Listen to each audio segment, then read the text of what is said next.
आके आई हूँ और मैंने जाना है खाला के घर। और खाला के घर है आज लंच, जिसमें मुझे खाला ने ड्यूटी दी है कि मैंने ग्रिल वेजिटेबल बना के लेके जानी है। अभी आमिर भाई सब कुछ कटिंग कर चुके हैं। मेहमान उनके काफ़ी ज़्यादा है, इसलिए सब्जियां जो है वो काफ़ी ज़्यादा हैं। तो ये सारी ग्रिल वेजिटेबल हैं। बीन्स हमें नहीं मिली है, बाकी सब चीज़ें हम डालेंगे। अभी टमाटर रह गए, आमिर भाई ने काटने हैं। शिमला मिर्च भी तो छोड़ गए, अभी आते हैं तो पूछती हूँ। अच्छा, अभी मक्खन से स्टार्ट करेंगे। इसमें डलता है मक्खन और अभी मैं बनाऊंगी, आप लोग देखिएगा। सबसे पहले हम गोभी कर लेते हैं। हम हो गया, मैं डाल रही हूँ।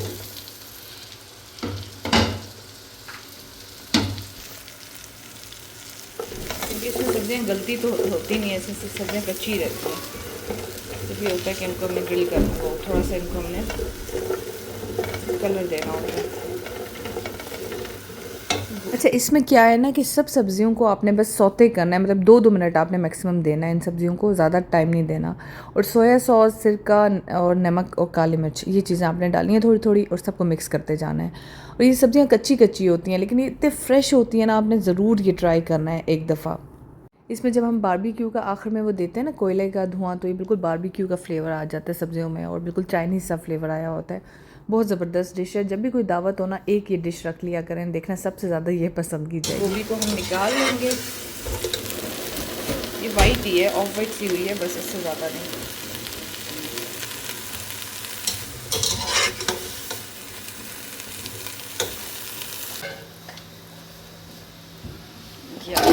गाजर सारे हल्की आंच से स्टार्ट करेंगे और फिर तेज़ आंच करेंगे। थोड़ी सी हल्की आंच में पहले इसको करेंगे, ठीक है। इसको ना आपने पतला पतला ही काटना है। इसको मैं आपको दिखाती हूँ, इस वजह से कि ये ना, ये देखें, क्योंकि इसे कच्चा कच्चा ही होना होता है ना, तो ताकि वो खाने में आसानी हो, किसी को मुश्किल ना हो। तेज़ आंच करेंगे, हल्की बस 2 मिनट के लिए रखनी है, उसके बाद 2 मिनट तेज़ आंच में बस। ये कद्दू भी देख लें, इसकी कटिंग भी देख लें, जल गई हूँ, ये भी पतली पतली सी है। ये हमारे आमिर भाई जो है ना, वो कटिंग मास्टर हैं। यहाँ पे हो रहे हैं, इस पर सारी चीज़ें मैंने डाल दी हैं। और ये देखें, ये हमारा कोयला यहाँ पे सेका जा रहा है। ये सब्जियाँ जो मैं निकाल रही हूँ ये हैं। अच्छा, ये हमारे आलू भी हैं, इनको हम हल्का सा फ्राई करेंगे। इनको छिलकों समेत काटा है। ज़रा से पानी, बड़ा देगचा लिए, और ज़रा से पानी में मैंने क्या डाला है, ये चिकन क्यूब डाल दिए। ये हल्के से पानी में ये मिक्स हो जाएगा। इसमें सारी सब्जियां डालूंगी, जो रह गई हैं जिनको मैंने फ्राई नहीं किया, वो इसमें डालने हैं मैंने, क्योंकि वो ऐसी हैं जिनका कलर ख़राब हो जाता है अगर उनको मैं ज़्यादा फ्राई करती। एक बात, और दूसरी ये कि उनको ज़्यादा करने की ज़रूरत भी नहीं थी। मैंने क्या क्या डाला है, सोया सॉस, सिरका, काली मिर्च, नमक और चिकन क्यूब, ठीक है। अब इसमें हम सब्जियां डालते जाएंगे। मक्खन भी डाला है। सबसे पहले हम शिमला मिर्च डाल देंगे इसमें।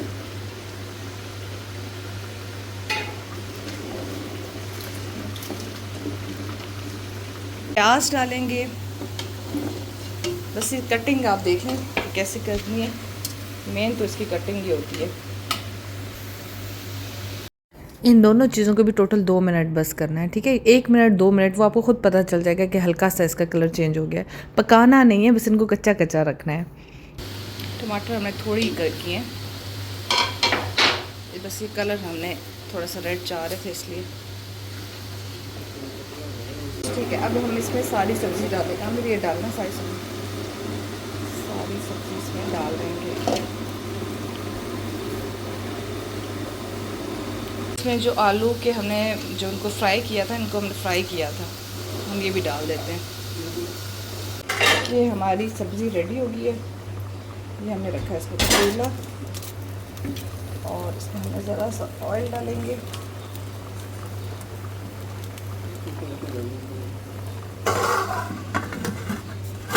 चल बस, ऊपर टाइम ही नहीं मिला था, मैंने कहा गाड़ी में ले जाऊँ। चले, अभी मुझे चख के बताएं आप कैसी है जी।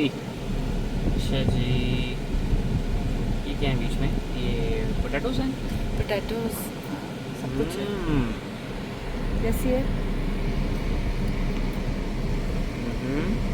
सारी चीज़ें जो है ना, बहुत ही आला है माशाल्लाह से।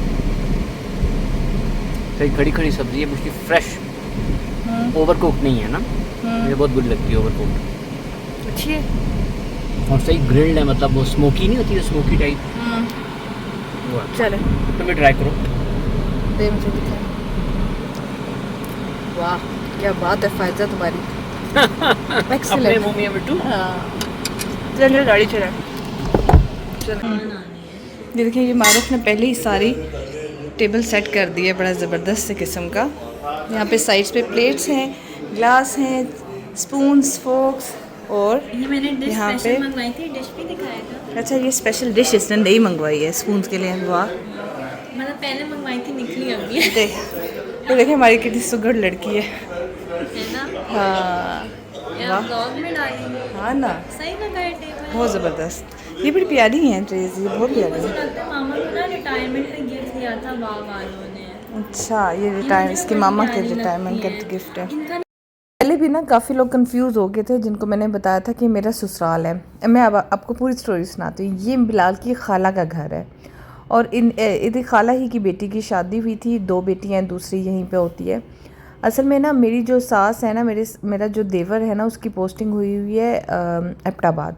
तो मेरी सास मेरे देवर के साथ रहती हैं एबटाबाद। वो कभी कभी हमारे घर रहती हैं, कभी कभी उधर रहती हैं देवर के पास। तो पिंडी में जो है ना, वो बिलाल की खाला का घर है, जो कि मेन घर है, जिसमें मतलब मेरा आना जाना बहुत ज़्यादा है, और खाला के साथ मेरी बहुत ज़्यादा दोस्ती है। तो जो बिलाल की कोई बहन नहीं है ना, तो हम लोग इन्हीं को, जो खाला की बेटी है ना, इन्हीं को हम नंद की तरह ट्रीट करते हैं। मतलब सब कुछ जो होता है ना, दोस्ती यारी हमारी इनके साथ है। तो मैं हमेशा इन्हीं को कहती हूँ नंद है। और ये इफ्राहिम सारा को हमने ये कहा है कि ये आपकी फूफो हैं। तो इस तरह से ना ये हम लोग अपने ससुराल जो है ये खाला को ही करते हैं। कोई भी होता आना जाना होता है तो हम खाला के घर ही करते हैं। तो इनके घर थी दावत ईद के दूसरे दिन, और जो है ना लंच था, और दूसरा दिन था नहीं, सॉरी तीसरा दिन था। और काफ़ी कुछ खाला ने बनाया था। हलीम बनाई थी, गोश्त का कोरमा बनाया हुआ था, सैलेड था, दाल थी माश की, और ये पूरी रान रोस्ट थी, और पुलाव था मटन का। मतलब बहुत कुछ खाला ने बनाया था, और बहुत ही टेस्टी था। तो फिर वही उसी तरह हुआ जैसे पहले आदमियों ने खाना खाया, सब एक जगह डाइनिंग टेबल पे खाना लगा दिया था। वो सब ज़्यादा लोग हो ना, तो सबसे आसान यही है कि एक जगह आप खाना लगा लें, वहाँ से लोग लेते रहें और फिर अपनी चेयर्स पे बैठ जाएं। ये सबसे आसान तरीका होता है। ऐसे में खाना सिर्फ बनाना नहीं होता, उसकी ना प्रेजेंटेशन भी बहुत अच्छी होनी चाहिए कि आप कैसा मेहमानों को दे रहे हो खाना, वो बहुत ज़रूरी होता है। और आजकल हर लड़की को जो है ना, खाने के बनाने के साथ साथ उसको पूरा टेबल सजाना भी आना चाहिए हो।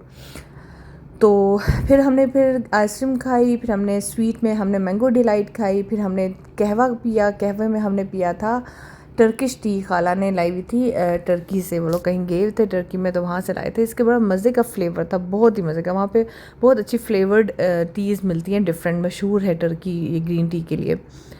तो खैर कभी हम भी जाएंगे तो हम भी लेके आएंगे इस तरह से ग्रीन टी मुख्तलिफ फ्लेवर्स में, क्योंकि यहाँ से भी पाकिस्तान से भी मिलती होगी डेफिनेटली, कहीं से चेक करने वाले से। टपाल की तो मिलती है, उसमें फ्लेवर्स हैं, लेकिन उसमें मेरे ख्याल कलर्स नहीं होते। जैसे इसमें ये ब्लू कलर की होगी थी ना, कलर्स नहीं होते। तो वैसे उनकी जो टपाल की जो है ना फ्लेवर टी, वो बड़े मज़े की होती है। इसका पीच फ्लेवर मेरा फेवरेट है, एप्पल मुझे बहुत पसंद है। अच्छा उसके बाद जो हमारी पाकिस्तानी होते हैं, वो तो जो भी चीज़ हो ना, दावत हो कुछ भी हो, उनका एंड जो होता है ना, वो जाके चाय पे जाके ख़त्म होता है। चाय नहीं होगी तो कुछ भी नहीं होगा। पता नहीं ये क्या हम लोगों का मसला है। तो ये मेरे ख्याल से सारे जो एशियन है ना, उन लोगों को बहुत पसंद होती है चाय। फिर खाला के घर जो है वो मैं ही हमेशा ज़्यादातर चाय बनाती हूँ। जब भी उन्हें चाय, सबको मेरी बहुत पसंद है, तो चाय में बनाती हूँ। चाय में मैं हमेशा सब कुछ मिक्स करके डालती हूँ। हालांकि पहले ऐसे होता था कि मतलब ये कहा जाता था कि कहवा पहले बनाओगे, उसको अच्छी तरह पकाओगे, फिर चाय बनती है, वो अच्छी बनती है। लेकिन मैं तो हमेशा इसी तरह से बनाती हूँ, सब कुछ डाल के मिक्स। अच्छा उसके बाद मैं ताहिरा बाजी को देखने गई थी। ताहिरा बाजी के लिए बहुत ज़्यादा दुआएं चाहिए, क्योंकि उनकी तबीयत ठीक नहीं है, उनको वर्टिगो हो गया है। वर्टिगो अगर आपने पता हो तो उनको उसमें ना आपको चक्कर आते हैं और आपको वॉमिटिंग होती है, और उसमें डॉक्टर आपको बिल्कुल रेस्ट बताता है, बहुत ज़्यादा रेस्ट। तो ताहिरा बाजी को वर्टिगो डायग्नोज हुआ है। तो मेरी सबसे रिक्वेस्ट है कि आप उनके लिए बहुत बहुत बहुत ज़्यादा दुआएं करें। एक तो वो मतलब काम इतना करती हैं ना कि उनकी ज़िंदगी में रेस्ट है ही नहीं। उनका घर में खाना देगें पका रही होती हैं, गरीबों को दे रही होती हैं, फिर उनके अपने पीटीआई के बहुत ज़्यादा काम होता है, वो हर वक्त बिज़ी होती हैं हर वक्त। तो अभी मैं उन्हें यही कहे थे कि बस अब हर सूरत में आपने रेस्ट करनी है। ज़हीर भाई भी आ गए थे कश्मीर से कि इसकी तबीयत ठीक नहीं है, तो आप सब उनके लिए बहुत ज़्यादा दुआएं कीजिएगा। अब तारा बजी की थोड़ी तबीयत सेट होती है तो इंशाल्लाह हम सितारा के साथ कहीं बाहर जाएंगे, प्लान करेंगे कोई मीटअप का जल्द अज जल्द, ताकि आप लोग हम सबको इकट्ठे देखें। तारा यार, ये आपने कितनी ज़बरदस्त मेहंदी लगाई है मुझे। मैंने सोचा जैसी मम्मा गोल गोल लगाती मैं भी। इस पर हाथ ना लगाओ ना, फिर हाथ ऊपर टच कर रही हो, मेहंदी ख़राब हो जाएगी। हाँ, अब क्या लगा रही हो? कि मैं अभी इस लाइन